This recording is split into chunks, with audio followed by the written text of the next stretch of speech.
আসসালামু আলাইকুম। এত সুন্দর দই জমিয়েছি, দেখলে আপনারা অবাক হয়ে যাবেন। এই তো উপত করে ধরলেও কিন্তু দইটা পড়ে যায় না। এই দই বানানো কিন্তু আমার আজকের অভ্যাস না, একদম ছোটোবেলা থেকেই এই দই বানানো শিখেছি।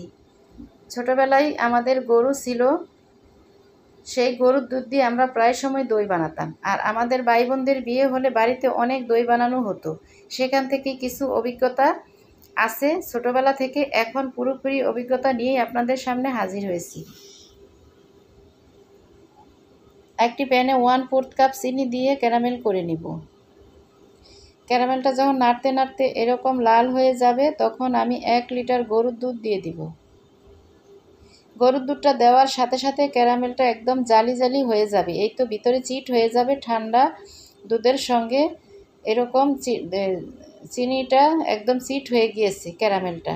তো ভয়ের কিছু না, এটা গলে যাবে। এখন 1/4 কাপ চিনি দিয়ে দিলাম, মানে মোট হাফ কাপ চিনি লাগবে। 1 কেজি দুধে 100 গ্রাম চিনি লাগে। এরপরে 2-1টা বলক দিয়ে আমি একটি উপকরণ মিশিয়ে নিব। একটুখানি দুধ উঠিয়ে নিয়ে ঠান্ডা করে এর মধ্যে 1 টেবিল চামচ কর্নফ্লাওয়ার মিশিয়ে দিব। তো আপনারা চাইলে আরেকটু কর্নফ্লাওয়ার কমও দিতে পারেন, এতে করে দইটা আরেকটু পাতলা হবে। আমার দইটা একদমই বেশি গাঢ় হয়ে গিয়েছে, একদমই দেখছেনই তো, উপত করলেও পড়ে না। তো এই তো, এটা দেওয়ার সাথে সাথেই একটি বলক দিয়ে 2টি বলক দিয়ে ঠান্ডা করে নামিয়ে নিয়ে এসেছি।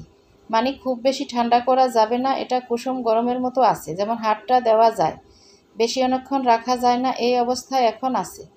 তো আমি 1 কাপ, দোকানে যে 1 কাপ দই বিক্রি করে 30 টাকা, 20 হইতে 30 টাকা, সেই 1 কাপ দই নিয়েছি। নিয়ে একটি জালিতে পানি ঝরা দিয়ে রেখেছি। পানিটুকু ঝরে গিয়েছে, এখন আমি ভালো করে এটাকে স্মুথ করে নিছি। এরপরে এই মাটির হাঁড়িটাতে একটু লাগিয়ে নিলাম। এটা অপশনাল, এটা কিন্তু আপনাদের যে লাগাতে হবে এমন কোনো কথা না। না লাগালেও দইটা কিন্তু জমে যাবে। দেখতেই পারছেন আমার দুধটা কতটা ঘন হয়েছে, কারণ পুরো 1 কাপ দই আমি দিয়েছি। এই 1 কেজি দুধে কিন্তু 1 কাপ দই লাগে না। 5 কেজি দুধেও আমি এরকম 1 কাপ দই দিয়ে বানিয়েছি, মানে 5 কেজির মধ্যে 1 কাপ দই দিয়েছি। তো আজকে পুরোটা দই দিয়ে দিলাম, কারণ আমি একটু টক মিষ্টি দই বানাবো।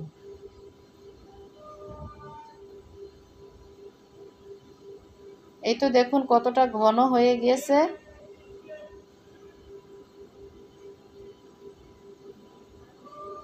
এইভাবে আমি দইটা ভালো করে মিশিয়ে নিয়েছি। এরপরে আমি পাত্রগুলাতে নিয়ে নিব। আমি কাপে বসাবো এবং এই মাটির হাঁড়িতে বসাবো। তো আপনারা চাইলে এভাবে সেকেও দিতে পারেন। তো এগুলো আমি ফেলে দিব না, এগুলো আমি ওই কাপের মধ্যে উপর দিয়ে দিয়ে দিব। 1 কেজি দুধ দিয়ে দেখুন আমার কতগুলা দই হয়েছে, মানে 1 কেজি দই হয়েছে, একটুও কমে যায়নি। আমি যে দইয়ের সাথে চিনি দিয়েছি, শুধু চিনির পানিটুকু শুকিয়ে নিলেই হবে। আর যেহেতু আমি কর্নফ্লাওয়ার দিয়েছি, এটা কিন্তু শুকাতে হবে না। আপনারা যদি এরকম কর্নফ্লাওয়ার দেন, তাহলে 2-1টা বলক দিয়ে তারপরে দিয়ে দিবেন। আমরা তো ভিডিও করতে করতে একটু শুকিয়ে যায় বা দেরি হয়ে যায়।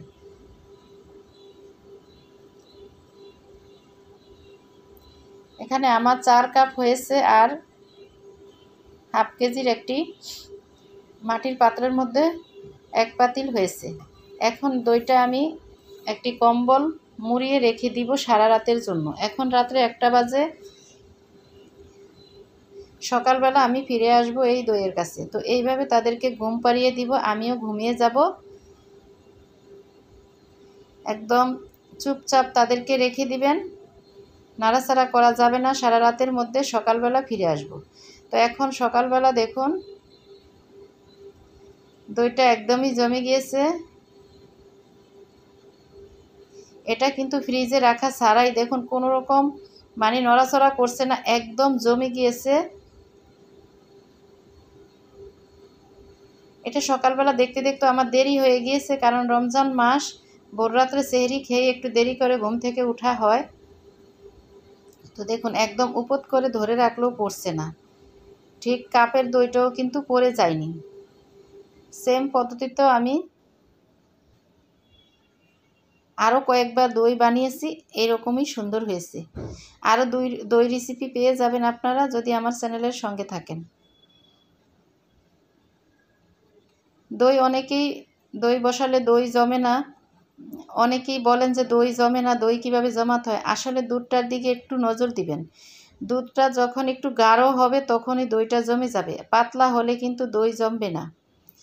তাই তো দেখুন কতটা ঠিক হয়েছে, একদম মানে দইটা পাত্র থেকে উঠতেই চাচ্ছে না, এরকম একটা দই হয়েছে। আর এই দইটা ফ্রিজে রাখলেও আপনার পানি ছেড়ে আসবে না কাটার পরে, এতটা সুন্দর হয়েছে এই দইটা।